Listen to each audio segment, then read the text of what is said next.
Hey, everybody. Wendy Sellers here, the HR lady. Thanks for coming back. I'm so excited to speak to our guest today, who is from the United States Air Force. Whoa, you've been in there almost 25 years. Thank you so much for serving. I want to introduce everybody to Edward Thomas. Hi, Edward.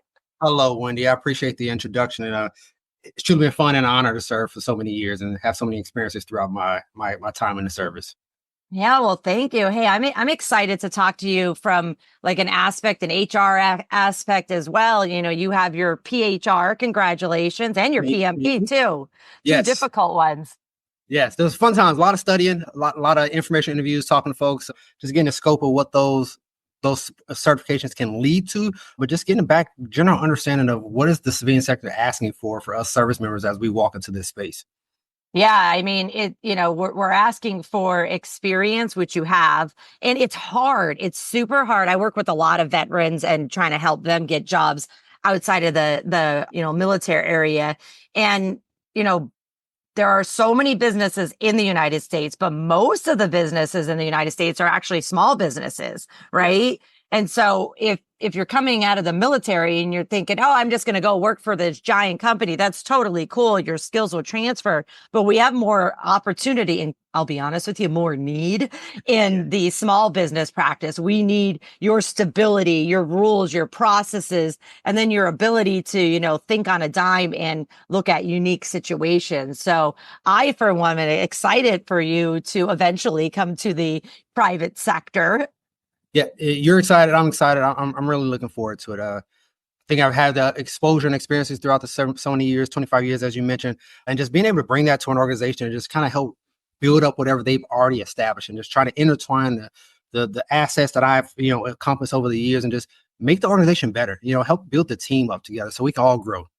Yeah, I love your title, by the way, legal operations manager, and then I was looking at your LinkedIn profile where you have your expertise lies in marrying strategic HR management with comprehensive legal operations. And boy, if that doesn't just sum up HR, it's like more like employee relations plus don't break the law Yes. and good luck. Have a great Good day. luck. Yeah. If we can keep our bosses out of jail, that's a win every day. Yeah, absolutely. And you know what? It's more than just staying out of jail or not getting sued. It's about having that employee engagement so that you don't have to keep replacing people. Because let's Yes. face it, the past couple of years, woo, in every industry, no matter what size, has been difficult for companies because employees have kind of been in charge, and I'm there for it. It's about time, but it's Yes. also like, oh, now we got to do things differently as a company. Mhm. You got to be open to the ear, listen to what's going on and how things are developing, but without losing that culture of what that organization is. And I think that's what really draws a lot of folks in who stay long periods of time. It's the culture. So we can fix the culture piece and have a good foundation. Hopefully we can maintain that great talent within the organization. I love it. If you were going to give advice to somebody similar to you, hey, I want to go into employee relations or human resources, and HR is a pretty big word. It depends. If you're a one person HR show, you're everything. Where if you're in a larger company, you're probably going to specialize. But what did you think of the process of getting your PHR? So for the process, my best advice would be to start early. Figure out what that looks like. For the PHR itself, obviously you're running a massive encompassing of the different competencies of HR and what does that look like. And so from a military perspective, we have different resources that are out there that can do some online training and things of that nature just to give you these touch points and exposures. Even on LinkedIn Learning, there's a plethora of different examples or just trainings that are out there. So I say start early, get a good understanding of what HR is. You may think you want to go into HR and you realize, hey, this is not what I thought it was. Or I remember my first time many years ago saying, hey, I think HR is the route for me. I had no idea of all the many lanes of HR. So Yep. truly is understanding what those are so then you can try to, maneuver and work your path to that successful transition. Yeah, for our listeners that are, a small business and you have the HR hat on, my biggest piece of advice is make some friends, that you can phone a friend to say, okay, I'm not an expert at payroll. I'm not an expert at, I don't know, dealing with 1099 independent contractors, or I'm maybe not an expert at benefits, but I'm an expert at all this stuff. So why don't we barter our services? That's kind of like what I do with most of my clients are small businesses, and the business owner is HR as well as 1,700 other things. So I'm like, let me just train you on what you need to know to not get in trouble. And then when stuff hits the fan, don't think you have to get a master's degree in HR. Just call me. I've already got the master's degree and been through all the painful experiences. But like we're all in this together. We need to just start acting like that. Yeah, and in that collaboration, it's all about that when things hit the fan. If you call us early, we would love to give you all the different options that you can work through, and we're going to provide those to you. And as a leader, you get to then make those decisions. So, but if you bring us in as HR specialists, we can help you maneuver through it so that hopefully we don't have those negative second and third order effects as time moves on. Hey, I was looking at your profile and it says, I love it, innovative problem solving. And we don't have any people problems ever right now. Never, People are never. great. No, Yes. no. And even the people problems aren't even the person themselves. It's usually the situation, the benefits, a family problem, or a training and development problem that they were promised training and development and they didn't get it. You say that you're known for creative solutions, give me an example of, without saying anybody's names, of, a solution that helped somebody work through a problem, maybe a manager, an employee, and, you maintain and retain that employee. Uh, Perfect timing. So just yesterday, the last email I received was from one of my mid-level superintendent managers at one of the installations out on the West Coast. And so we have been working in onboarding for one of the members at her area to join our career field.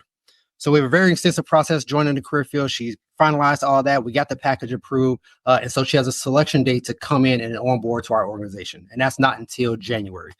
In the meantime, she is also aspiring to what is considered a transition program where she can go to law school, get it picked up, go to law school for 2 years, then come back. She's a commissioned officer, and then she can join our Judge Advocate General Corps. This is something that she just wants to aspire to beyond what we've already approved. The deadline for that package is 10 January. She's due to start school for her technical training on 11 January. So working through my curriculum manager, trying to figure out what does right look like. Like we already see we have a value asset. How do we try to provide her the opportunity to apply for this program and not lose out on this transition? So we worked out last night and first thing this morning to where we're just going to push her class date, her technical training class date to the following month. We have a class in February. That way she can submit her packet in January. I know the board for the commissioning program for law school is on 11 February. So I know that if we get her in on 11 February, we can have the board 11 February, the results be published within the week. We can get the results by then. She'll know yes or no she's picked up to go to law school or not by then. If she's not, she continues on to the career field on the 19th of February. If she is, we do a conditional release. She goes off to law school, and then we gain her back in 2 years in a very vastly Oh my different position, God. but still within the core. But it goes back to communication. Yeah. Having that free space to where my superintendent is comfortable enough to send that to me, and that because she's already been working hand in hand with this new candidate, having great relationships with my career field manager, so that way we can work through this problem effectively and quickly and gather an answer within 12 hours. And so just different ways that we can just Wow. make sure we're Yay. taking care of people. It also requires, forward thinking. And I want to also say not being selfish, because the selfish decision would have been like, we need you at this desk right now. Sorry, Correct. your dreams have to wait.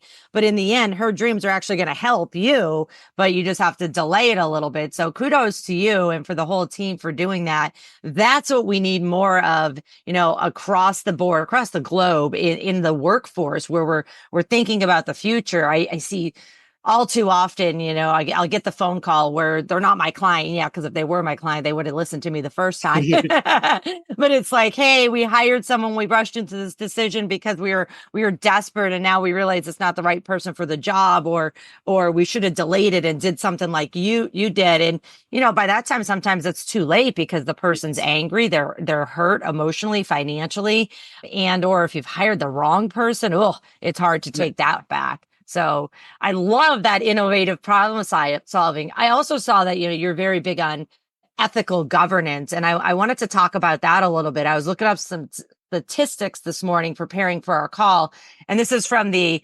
Ethics and Compliance Initiative's Global Business Ethics Survey. That's a mouthful. Okay. But it basically, yeah, it's basically was given some key statistics on ethical governance in the workplace, and that there's a very high rate of observed misconduct. I'm going to go with this is probably in the private workplace.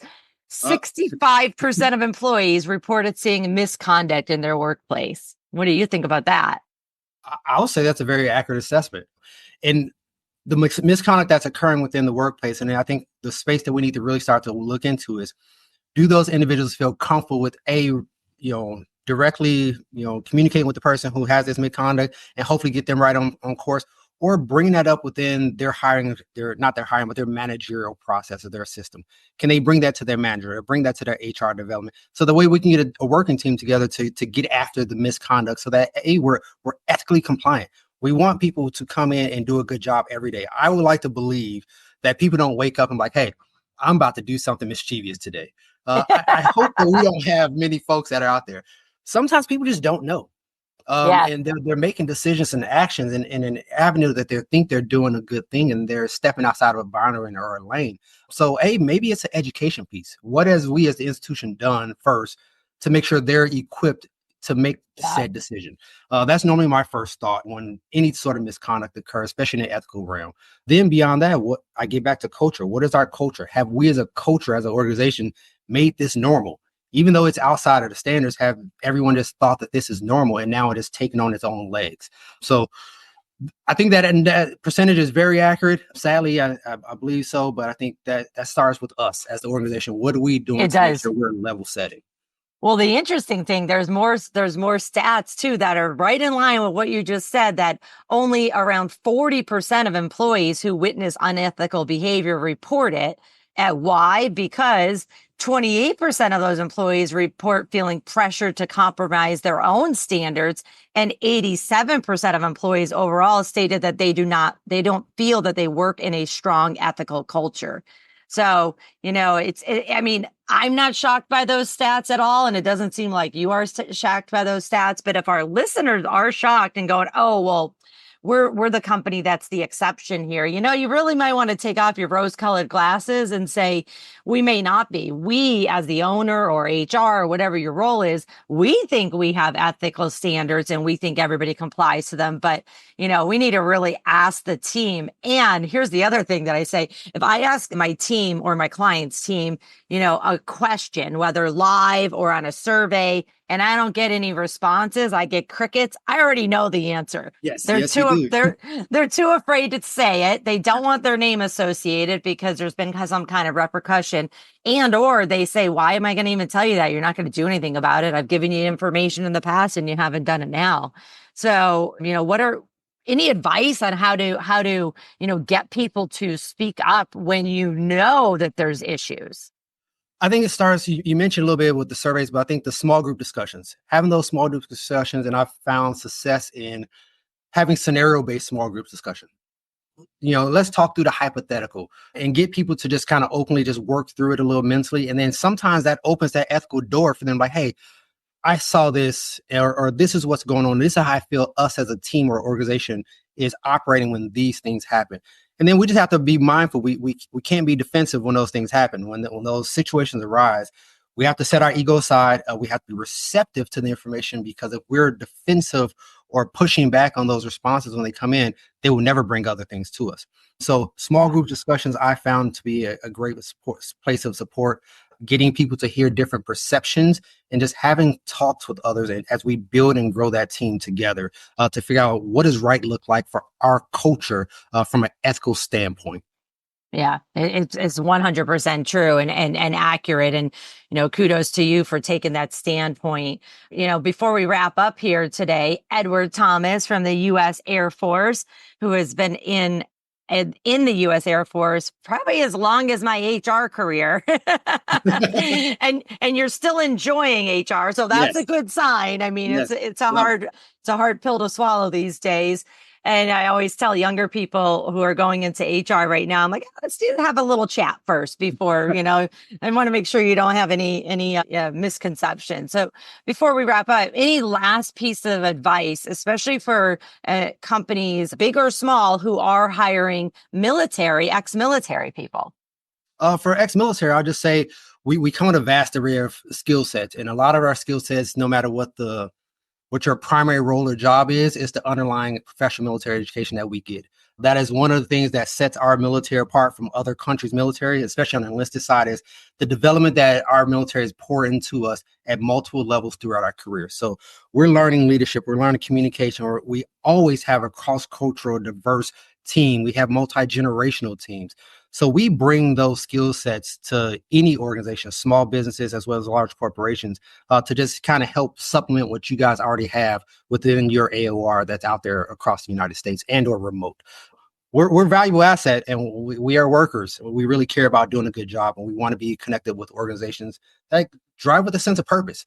So if your Right. organization has a sense of purpose, you're primed for veterans to be successful and helping your organization be successful. I love it. Absolutely love it. Edward, how can people reach out to you and connect with you? Best way to reach out and connect with me is LinkedIn. LinkedIn has been a place of growth. I've found many avenues of connecting with folks, informational interviews, learning, growing, LinkedIn learning. So LinkedIn is my place for reaching out and connecting with me. And I'll pass along Yes, my LinkedIn address to you. absolutely. I have it, and I will make sure that it is in the podcast notes for folks that want to connect with Edward Thomas. Thank you so much for this information today. It's really been helpful. It's kind of motivated me today. I was struggling with an issue and I'm like, oh, what? I got to get creative, a little creative today, which may require another cup of coffee. You bypass the coffee. You got this. You're awake. You're wired up, fired up. So I appreciate the opportunity to just sit and meet and talk with you. We're right up on different things you've been doing in the HR world for many years, obviously over 25 years now. And so just appreciate you allowing me to be on your platform and having this time to talk through some things. Yeah, absolutely. Thank you for joining us. Thanks for tuning in, everybody. Stay safe and take care.